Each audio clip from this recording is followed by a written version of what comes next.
Welcome to the top 10 most popular commanders of May. I hope your coffee is warm, and today we are starting with the Dragon that climbed 5 spots up to the first place. Yes, we're starting with the most popular. I always do this because it's probably most fun for you. The Dragon has been getting more popular due to new cards from Modern Horizons 3, like Ghost Legs on Ceiling, which will help you ramp in mana with the 4, 5 and 6 costed cards, and it will help you draw massive amounts of cards whenever you play big dragons, which is exactly the goal of this deck. This card is blue, and usually you wouldn't see this in many dragon decks, but the Dragon has all 5 colors, so all of the big creature cards that should be about Eldrazi will work very well in the dragon deck. Next up is Any Joins Up, which is from Thunder Junction. But it is so good that I included it here. It has an ability that says if a triggered ability, like the third ability of the Dragon, triggers, it triggers an additional time. So you double the big ability of the Dragon, which says whenever one or more dragons you control attack, draw that many cards. Then you may put a permanent card from your hand onto the battlefield. So you draw a massive amount of cards, and you put 2 permanents, big permanents probably, onto the battlefield. And another card that works really well with any Timmy deck is Monsters Vortex, a 4 mana enchantment that says when you cast a creature spell with power 5 or greater, discover X for that amount of mana value from that spell. Meaning that when you play a big dragon, you get to play another big dragon probably. Next up is Atraxa, which has been climbing a little bit less fast. The Dragon has been more popular this month than Atraxa, which is new. I think this is because the Dragon is all about immediate value and Atraxa is a little bit more slow usually. And right now we need to be fast. Atraxa is mostly popular due to her flavor, being a fraction and an angel, but Proliferate is also just a very popular mechanic for its slow yet exponential growth, and fans of this playstyle will still love Atraxa. She has got a little bit less support this month though, but Cleopatra is still a great addition as a second queen. She puts a counter on 2 legends and more importantly lets you draw cards equal to the amount of counters on legendaries when they die. So that solves a big weakness of Atraxa, which is that you need to keep her around until the next end step, and if people know you are playing Atraxa they will want to remove it. But if in some way, of course you need to wait until the +1 counters, you can put more counters on Atraxa, you will be able to draw a bunch of cards from Atraxa, and this will spiral out of control really fast because it isn't that hard to cast Atraxa for the second time. Next up is the Wise Mothman, which is the first card that has decreased in rank a little bit, and it has approximately the same amount of decks being built in May as the 4th and the 5th place.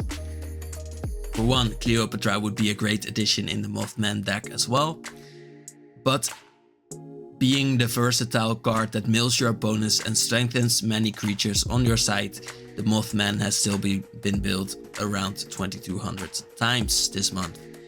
Evolution Witness or any adapt creature works really well with this Mothman, and Evolution Witness is right new from the press, and it is a common and it is really great with this card.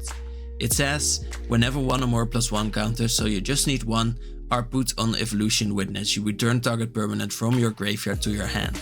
And that also works really great with the mill part of the Wise Mothman. So every little piece of synergy that you can find on a card is found here. That means that this is a great card that will stop you from wasting all of those milled cards, and that will at the same time grow together with all of your other creatures. Another card that works really well from Thunder Junction is Priestly Bill. This one gives your other creatures another +1 counter, that is just one part of it, but it also doubles the number of +1 counters on each creature you control.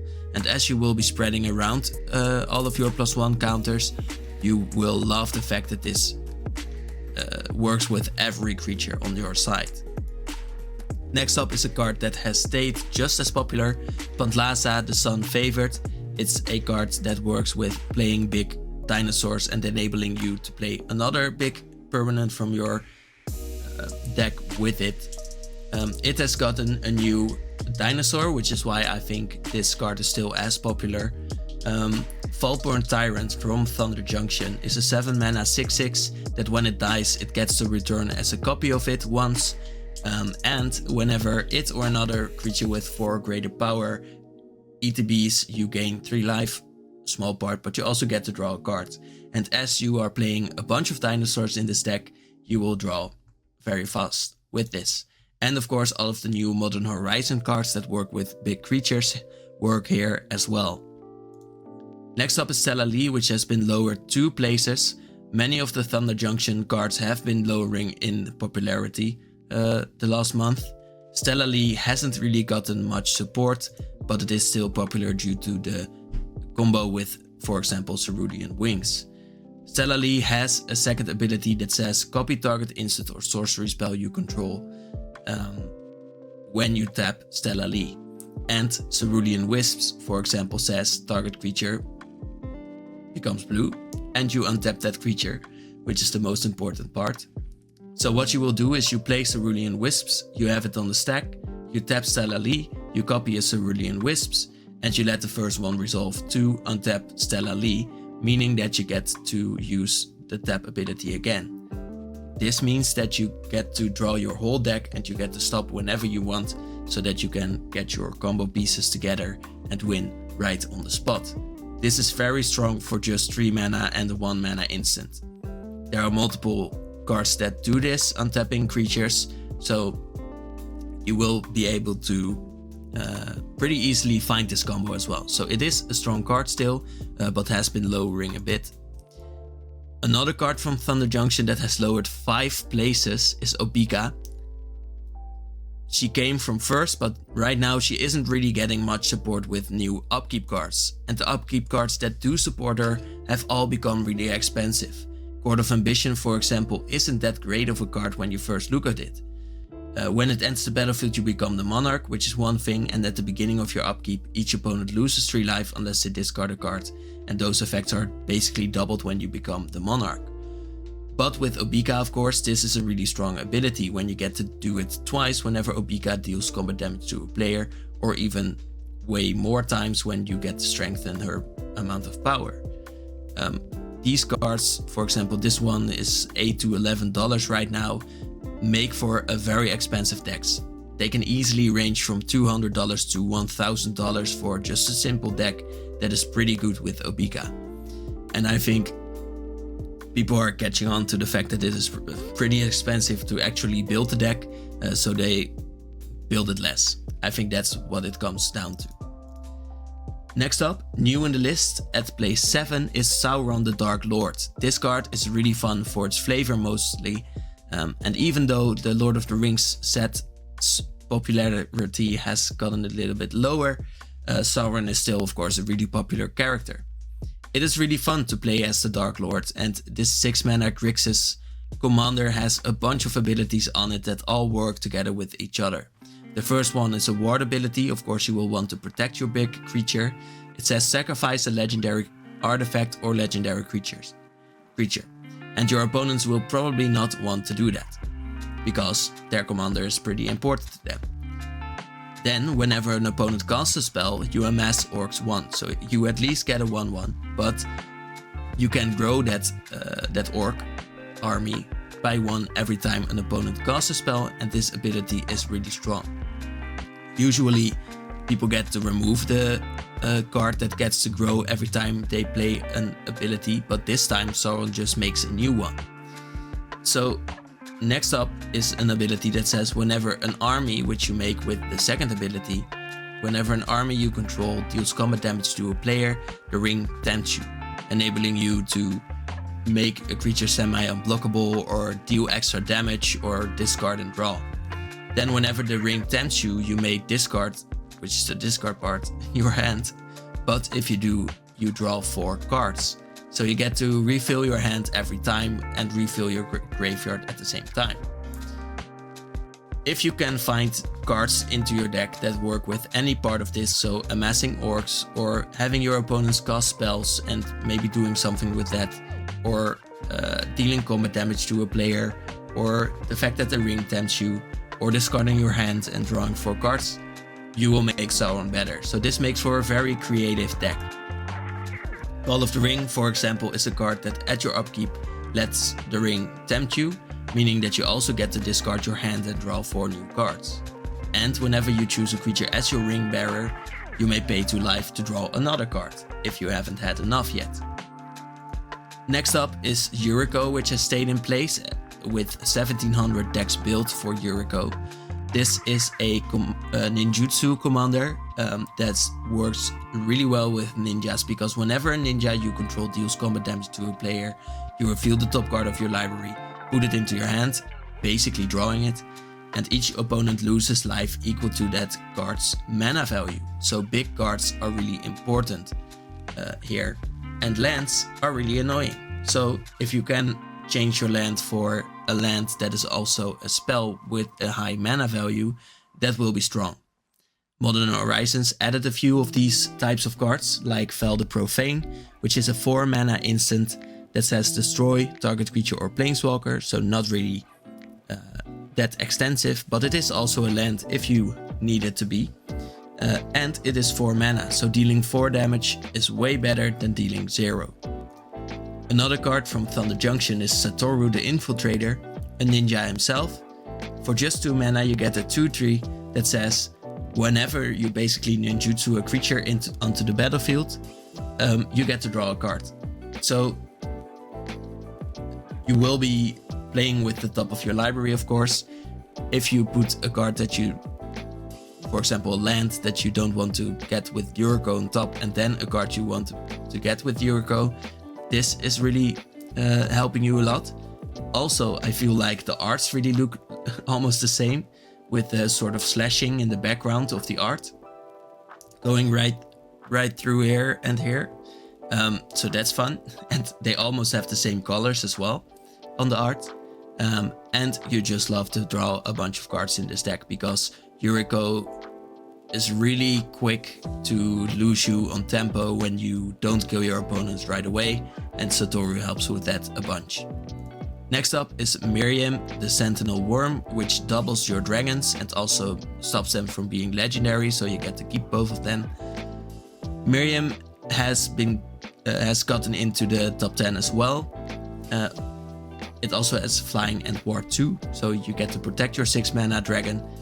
But it has been getting more popular because of cards like Smuggler's Surprise, the new package of cards from Modern Horizons 3 already. About big creatures also helps with Mirym, but this card I think is the best one that we've gotten recently. It says basically for 6 mana you put 2 creature cards from your hand onto the battlefield, and with Mirym, if you choose 2 dragons, those become 4 dragons. So that is way stronger, and you get to protect your creatures with power 4 or greater, giving them hexproof and indestructible if you need.